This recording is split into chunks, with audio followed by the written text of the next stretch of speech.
Hello, and thank you for choosing Pembrokeshire Caravan Hire. Let me show you around the workings of our lovely 6-berth caravan, a Challenger Sport 586, which you will find on the website we refer to as TEAL. Moving inside the caravan, just directly above the habitation door, you'll see that there are two control panels. I'll start with the control panel on the right, which is the main control panel. I'll press the power button in the middle and various things illuminate. You can see here over here on the left hand side that this is showing the level that the leisure battery is at the moment. The power button stays illuminated for a few seconds and then it will go out, so you haven't got to look at it all the time, but it will still remain on. The green light on the caravan in the middle shows that your 12-volt system is operational, and you see just behind that, with a lightning bolt, a little small oblong there, you see another green light in that. That tells that the electric supply from the outside, the 240-volt system, is connected, and that will mean that the things inside the caravan, such as your 240-volt sockets, the microwave and the televisions, will all work when that's illuminated. If that isn't on, it means you have no 240-volt electric supply. The water pump itself, you have to turn that on to get the water to pump round. It will fill the system and then it will automatically turn back off. I'm going to turn that back off again at the moment. If you turn the power button off, you have to repress the water pump to get that operational once again.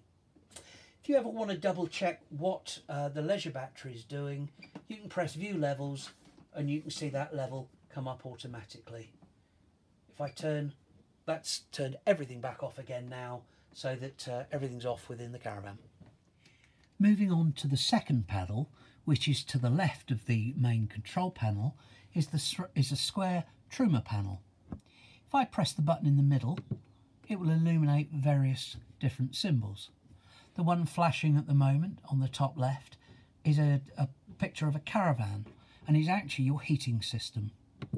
So that's on. If I press the button again, it shows that the heating system is currently off. If I turn the button in the middle, I turn it up to set a temperature, and if I set it to 21 degrees, for example, and then press that again, that will set that temperature. This will continue to flash until it gets up to 21 degrees, and it will hold it at that temperature constantly. So if I then move across to the second symbol, across just here, you can see that is the thermostat, which is actually your hot water system. Press that and you can see the hot water system is off. 40 degrees we could set it to, 60 degrees or boost. We tend to set it just to 60 degrees, which will give you plenty of hot water for a shower and washing your hands. If you put it up to boost, it tries to get there quicker, but then just drops back down to 60 degrees after that. If you then press 60, this will flash again until it gets up to that hot temperature at 60 degrees, and then it will just go to, it will stop flashing, and you know it's automatically set then. If I move to the third symbol along, which is the power supply, we've set it onto electric 1. EL1 is 1 kilowatt coming into the caravan. EL2 would be 2 kilowatts. If you have a good electric supply, a good 16 amp system in the caravan park, you may find that electric 2 will just work that much better, but quite often there isn't sufficient, so electric 1 is where we'd normally recommend. You can turn that back round. If you're off grid, you can set it to gas, so that will then get the heating working and the hot water system working off the gas. If you have electric, always better to use it. Press the button, that's now on electric. The final symbol across here is a fan. It says eco or high. High will be the pump that pumps around the heating system, and that will blow it around quicker. Eco will just keep it in the background. It will still get to the same temperature, but it will be a little bit quieter for you. So if I then go back, I'm now going to turn off the heating system I'm going to turn that all the way back down to off. The heating is now off. If I go to the next one along, this is the hot water system. I'll turn this off. I'm going to turn that back down to off, press that. I'm then going to move across here. That's an electric one. And you can see, because we've turned the heating system off, this fan is off as well. Press that back there and it should give you the time. The time's just not set on this at the moment. I'm now sat in the rear of the Caravan, which is quite often taken over by any children that might be in your party. You can see it set up at the moment as a dinette area, 2 fixed bunks. Each bunk has its own separate light and its own separate window. Here you have the light switch for the rear. You have a separate light in the middle and individual lights dotted around in a couple of other places. You can fit a television in here. You have a television point in the cupboard underneath, and you pull the wires up through here so the television can sit on here. If you want to get an additional single bed, you need just to press the button on the leg here, lift this up, drop it down into place here, move in one cushion, move in a second cushion. We always recommend turning these over so they're nice and flat, and there you immediately have an additional single bed. You can also add another bunk bed here, so you could sleep 4 children in the back in this area, but please refer on how to do that to our other video on how to assemble the bunk beds. Popping that back over. The final wonderful thing about this particular area is that it can be sectioned off completely, where the kids can be have their own area that no adults allowed. You pull across with a concertina door. This will also allow you still in the front compartment to actually access the toilet and shower facilities when the kids are locked away in their own compartment by themselves. We sell an additional lock, but it's an extra fee, so you can lock the kids in. A couple more points about the storage in the rear of this Caravan. If you were to look under here and lift these up, you can actually see inside all the equipment you're going to need to set up the bunk bed, the 4th bunk bed there. In here you've also got a vacuum cleaner, you've got pegs and a rotary airer. Turning around with this one, just dropping down here, you can see the chairs that are stored quite amazing. We have an additional opening just to the outside to pull everything out rather than having to access it from the inside.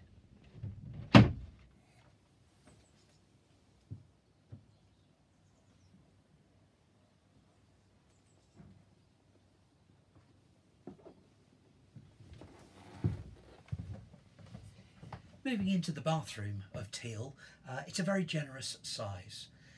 The Caravan designers have a sense of humour. They like to hide things. Under here, tucked away where you wouldn't normally find them, that's where they put the lights. So that's where they are. If you can't find them, they're tucked away. The toilet is an important part for everyone that's staying in the Caravan to understand how it works. This moves around for comfort. This lifts up. You have your flush here, which if you flush will then encourage everything that you've done, your number 1s, number 2s, toilet paper, everything goes in there, no problem. And this handle here, this is the one that opens up the trap that leads directly down into the toilet cassette below. So if you move that across quite gently, it will simply open everything up, drop everything that's in the toilet down into the toilet cassette and pull it back across. Now this is on a plastic cog. If you force it across, sometimes if you overdo it, if you jam it, it will actually sometimes jump out of that cog and it won't work anymore and it needs to be taken apart and refitted. So just be reasonably gentle with it so it's not being forced. You have your basin here, and moving into the shower. This is thermostatically controlled, just the same way as it would be at home. It has a full screen that comes across. Set it to the temperature you want, and this will all then drain away straight out into the Wastemaster outside. The kitchen in TEAL is quite spacious. Plenty of work surface over here, storage up in the two cupboards above, which contains cafetiere to plates to cups to kettle to toasters to the whistling kettle. Kitchen utensils down in here. Pull these out for kitchen towel to kitchen foil to cling film to dustpan and brush, and the pots and pans we keep down underneath there. The hob, if you push the glass right the way back, make sure it's right the way back, otherwise sometimes the gas will cut off. It won't let it go if it's pulled forwards, so this needs to be right the way back, and then operate it just like a normal gas hob. Push it in, click that, when the flame comes on, hold it for a moment, let it go, and she'll keep working away. Make sure you don't close this back down straight away, because if it's still hot, you have the potential to shatter the glass. We have the grill just underneath, operated from the same place, same igniter, grill with it open. The oven just down below there, and we always recommend that you just keep the window just slightly open to make sure there's lots of air flowing through as you're cooking. Moving across here, this is where your fridge and your freezer are. The fridge can work off either electric or gas, or as you're travelling off the leisure battery, but that's a slightly separate point. To turn the fridge on, press this button and you'll see things start to illuminate. At the moment, illuminated is the electric signal. We are connected to the electric, and that will be what is firing up the fridge right now. If you wanted to press it across to here, that would move on to the gas, and then the gas would cool it down. If you have no electric, that's your option. But if you do have electric, always better to be on that first. Here's the temperature, and you can press that. That's on number 5. Back to 1, 2, 3, 4. We normally recommend 4's plenty. If you go to number 5, we've found that sometimes things freeze actually in the fridge, so it's that efficient. So number 4 should be fine, but you can adjust purely by doing that. If it beeps, makes a sound, it either telling you something isn't working, or you have no electric on it. If you haven't got the electric, check back on the main panel. Inside you have plenty of room, and you have your freezer box at the top. The Caravan designers had another wonderful idea here to hide the cutlery drawer just under here. We've had to put on a cutlery sign here just so you remember. You won't see it unless it's pointed out to you. That's where the cutlery sits, and it hides away beautifully under there just to make sure you've got some cutlery. Moving down past the kitchen into the front of the Caravan, you can see it set up as a lounge area at the moment. We'll start with a wardrobe down here, plenty of hanging space, digital aerial which needs to be pushed up and adjusted round to get the television signal. We also have a table here which is portable, which we usually use out in the awning, but it can be used in the front here should you wish to dine in the front. Moving down, plenty of storage space down in these cabinets above. In here we have a radio and CD, which is basically a car radio, and there is a car radio aerial on the outside to get a good signal on that. Fire blanket, fire extinguisher, first aid kit, more storage the other side, television and television point down at the front with 240 volt, 2 of those, and a 12 volt charging point as well. This for the evening to keep it nice and dark when you go to bed.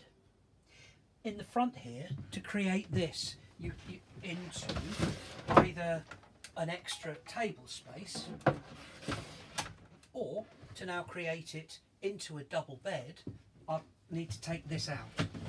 So we pull this forwards as far as we can. I lift this and you see a lug just there. Lift it over that lug. Pull in the cushions from either side, which then in just a few seconds creates a very large 5 foot wide, 7 foot long double bed in the front here. I do recommend that you take these and you turn these cushions over to the side. You can see they've got a ridge here. Turn them over the other way. They're nice and flat. That will make it more comfortable to sleep in at night. To get it away again, very simply, reverse the operation. Lift there, slide back along, pop it in there, and you're back into to a seating area. To get the TV operational, we need to get the aerial firstly set up correctly. To travel with, you would always have the aerial down, just in case of any low-hanging trees above the caravan, which would break the aerial. I'll loosen it. Now we're set up, we want to get the TV going. The green section at the back is directly at the back of where the aerial is pointed. It's pointed the opposite way at the moment. So if I point it round to try to get a signal, usually the very best way I can recommend of doing it is look at where everyone else is pointed their aerial. That will almost certainly be the best signal that's available. Point it in that direction and then that's done.